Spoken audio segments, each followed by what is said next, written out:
Good morning. जैसे कि आप सभी को पता है, हमें 3.2 एक्सरसाइज कंप्लीट कर चुके हैं। आज हम नेक्स्ट टॉपिक डिस्कशन करेंगे मैट्रिक्स के अंदर ही एक्सरसाइज 3.3, जिसके अंदर हम क्या सीखेंगे। अभी तक आपने ऐड सब्ट्रैक्ट दो टॉपिक किए हैं। ऐड सब्ट्रैक्ट के बाद जैसे फर्स्ट क्लास के अंदर बच्चा सीखता है मल्टीप्लिकेशन, इसी के हिसाब से हम मैथमेटिक्स के अंदर क्लास 2 क्लास के अंदर मैट्रिक्स की मल्टीप्लिकेशन करना सीखेंगे। तो मैट्रिक्स की मल्टीप्लिकेशन करने के लिए आपको क्या चाहिए, क्या चीज़ आपको रिक्वायर्ड चाहिए, आप मल्टीप्लिकेशन कर भी सकते हैं या नहीं कर सकते, उसके ऊपर थोड़ा हम पहले गौर करेंगे। तो सबसे first matrix exercise 3.3 multiplication of two matrix. Multiplication of हम 3 मैट्रिक्स भी कर सकते हैं, लेकिन सबसे फर्स्ट आपको 2 मैट्रिक्स यानी मल्टीप्लिकेशन किस प्रकार से आप करेंगे। Multiplication of 2 matrix, multiplication of 2 matrix के अंदर अपने को नेम पता होना चाहिए। क्या नेम है? फर्स्ट जो रूल है यानी row by column, row by column. सबसे फर्स्ट आपको याद रखना है भाई, रो बाय कॉलम यानी रो की कॉलम के साथ में आपकी मल्टीप्लिकेशन होगी। दूसरा एक नेम है जी prefactor and post factor. Prefactor and post factor का मतलब क्या है? जैसे दो मैट्रिक्स आपने ली, एक है जी आपकी m इंटू n ऑर्डर की और एक है जी आपकी p क्रॉस q ऑर्डर की। तो सबसे फर्स्ट आपने देखना है भाई, आप उसकी मल्टीप्लिकेशन कर भी सकते हैं या नहीं कर सकते हैं। अगर आप उसकी मल्टीप्लिकेशन कर सकते हैं, जैसे ऑर्डर आपके अगर डिफरेंट है तो क्या आप मल्टीप्लिकेशन कर सकते हैं? कर सकते हैं, लेकिन जो अभी जो नियम बताए वो फॉलो करने चाहिए। क्या भाई? परफेक्टर एंड पोस्ट फैक्टर सबसे इंपॉर्टेंट बात है, परफेक्टर and post factor. Prefactor and post factor का मतलब क्या है? जैसे जो अपने पास जो रिक्वायर्ड जो मैट्रिक्स आएगी, रिक्वायर्ड मैट्रिक्स, रिक्वायर्ड जो मैट्रिक्स है वो कितने किस प्रकार से आएगी, यानी कितने ऑर्डर की आपकी मैट्रिक्स बनेगी? वो बनेगी जी आपकी m cross q, m cross q यानी m और q जो ऑर्डर की है वो आपकी मैट्रिक्स आएगी। m क्रॉस q ऑर्डर आपको प्राप्त होंगे मैट्रिक्स के। मल्टीप्लिकेशन आप कर सकते हैं या नहीं कर सकते हैं? भाई n जितना ऑर्डर है n और p, n इक्वल हो आपका p के। जैसे मैं एक एग्जांपल देता हूं, आपके पास जैसे ये मैट्रिक्स है 2 इंटू 3 ऑर्डर की, ये कितने ऑर्डर की है? 2 इंटू 3 ऑर्डर की, और ये है जी आपकी 3 इंटू 2 ऑर्डर की। अब देखिए, आप देखेंगे जी ये है 2 इंटू 3 ऑर्डर की और ये कितने की है जी? 3 इंटू 2 ऑर्डर की। तो क्या आप मल्टीप्लिकेशन कर सकते हैं? नहीं कर सकते। अभी मैंने बताया भाई मल्टीप्लिकेशन आप कर सकते हैं या नहीं कर सकते, उसके लिए देखिए सबसे पहले भाई आपको देखना है n और p। भाई n और p क्या आपके इक्वल हैं? n कितने ऑर्डर का है जी आपका? 3 और p कितना है जी आपका? 3, यानी दोनों आपके क्या है? इक्वल हैं। तो इसका मतलब आप क्या कर सकते हैं? मल्टीप्लिकेशन कर सकते हैं। फर्स्ट। सेकंड क्या है भाई? कितने ऑर्डर की मैट्रिक्स होगी आपकी? कितने ऑर्डर की मैट्रिक्स आपको प्राप्त होगी? तो कितने ऑर्डर की मैट्रिक्स आपको प्राप्त होगी? अभी मैंने कहा था भाई m cross q, m cross q, m कितना ऑर्डर है जी आपका? 2 क्रॉस q कितना ऑर्डर है जी आपका? 2, यानी m क्रॉस q यानी 2 इंटू 2 ऑर्डर की आपके पास मैट्रिक्स प्राप्त होगी। कहने का मीन्स क्या है भाई? जब नेक्स्ट जो आपकी जो मैट्रिक्स जो यहाँ पे जो हम प्राप्त होंगी किसकी, यानी इस मैट्रिक्स की और इस मैट्रिक्स की, जब आप क्या करेंगे? मल्टीप्लिकेशन करेंगे, तो उसके लिए यानी इन दोनों की क्या करेंगे आप? मल्टीप्लिकेशन। तो उसके लिए क्या करना आपने, यानी कितने ऑर्डर की आपकी मैट्रिक्स प्राप्त होगी? 2 इंटू 2 ऑर्डर की। 2 इंटू 2 ऑर्डर का मतलब यानी a11 a12 a21 a22। समझ आई बात आपको कैसे? अब थोड़ा मैं आपको आगे लेके चलता हूं, कैसे देखिए। इसमें क्या है, आपने अभी जो बातें यहाँ की है उसके अनुसार मैं आपको थोड़ा सा इसके अंदर आपको समझ में आ जाए भाई क्या है। देखिए एक है जी आपके पास 2x3 ऑर्डर की मैट्रिक्स, यानी 2 रो 3 कॉलम, 2 रो 3 कॉलम, 2 रो होनी चाहिए 3 कॉलम होनी चाहिए। कोई भी मैट्रिक्स हो सकते हैं, कोई भी एलिमेंट हो सकते हैं। 2 रो यानी 2 रो चाहिए आपके पास, A1 1 A1 2 A1 3 A21 A22 A23। अब आप देखेंगे ये होगी आपकी फर्स्ट रो 1 1 1, ये होगी आपकी सेकंड रो 2 2 2, ये हो गया आपका फर्स्ट कॉलम, ये सेकंड कॉलम, ये थर्ड कॉलम। इसी के हिसाब से मैंने अभी जो बात बताई थी आपकी, यहां मैंने ले ली थी ये थी 2x3 ऑर्डर की, यहां ले ली थी 3x2 ऑर्डर की। ठीक है, तो 3x2 ऑर्डर यानी 3 रो और 2 column, A11 A12 A21 A22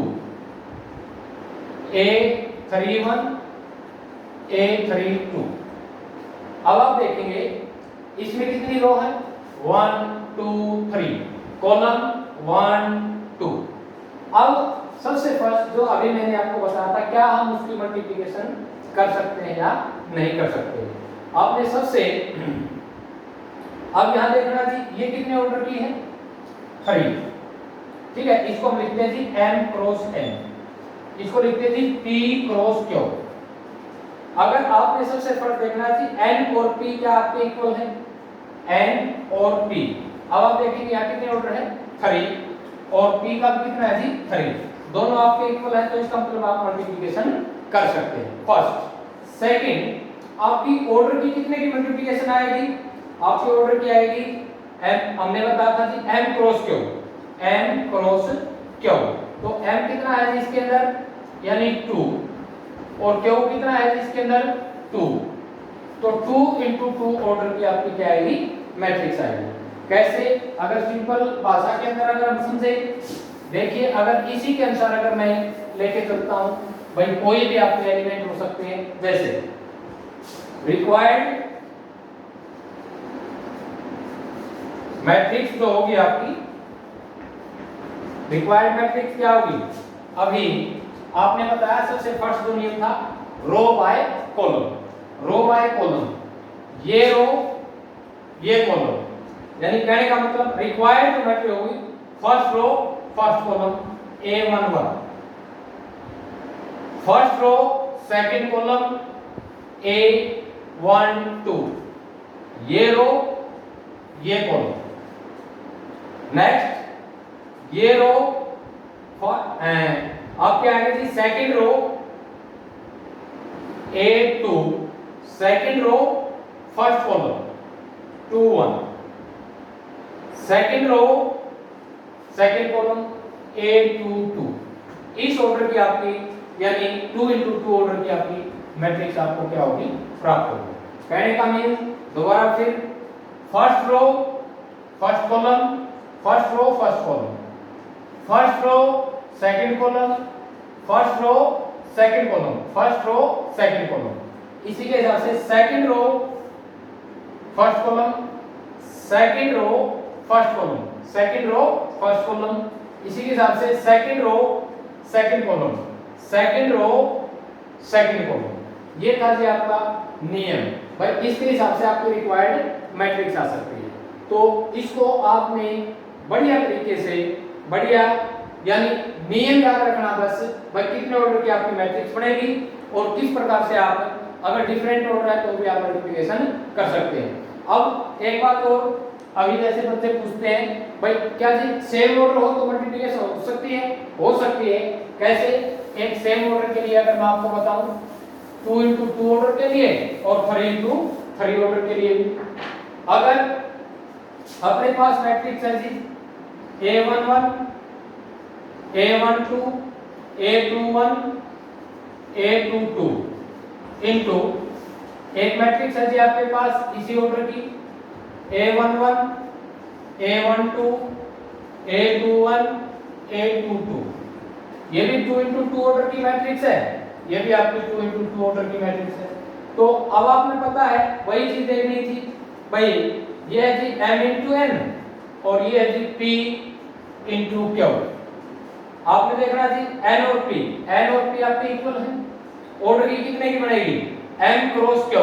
तो आपको पता है कितने ऑर्डर की रिक्वायर्ड मैट्रिक्स आएगी आपकी, यानी 2 into 2 ऑर्डर की आपकी रिक्वायर्ड मैट्रिक्स आएगी। कैसे, ये रो ये कॉलम A11, ये रो ये कॉलम A12, नेक्स्ट ये रो ये कॉलम A21, ये रो ये कॉलम A22। तो ये 2 into 2 ऑर्डर की आपकी मैट्रिक्स आएगी। अगर आपका हो 3 into 3 order, 3 into 3 order, 3 into 3 order अगर है आपके पास A11 A12 A13 A21 A22 A23 और नेक्स्ट है जी आपका A31 A32 A33 cross A11 A12 A13 A21 A22 A23 A31 A32 A33। अब आप देखेंगे ये भी 3 into 3 ऑर्डर की मैट्रिक्स है और ये भी 3 into 3 ऑर्डर की मैट्रिक्स है। तो रिक्वायर्ड जो आपकी जो मैट्रिक्स आएगी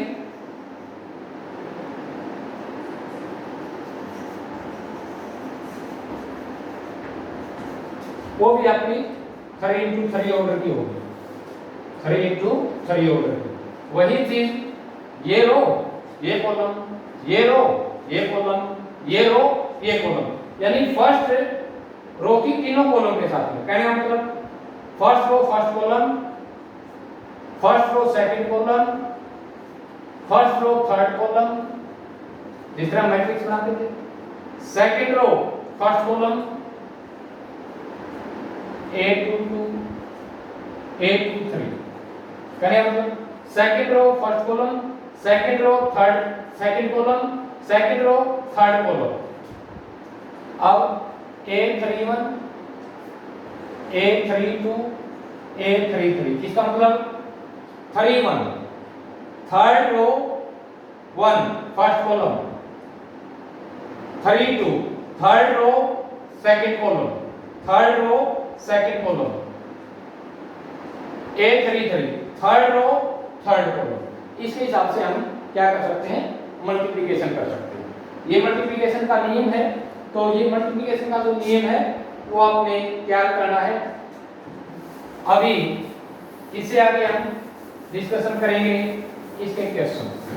तो क्वेश्चन किस प्रकार से होंगे अभी मैं आपके सामने रखूंगा, देखिए।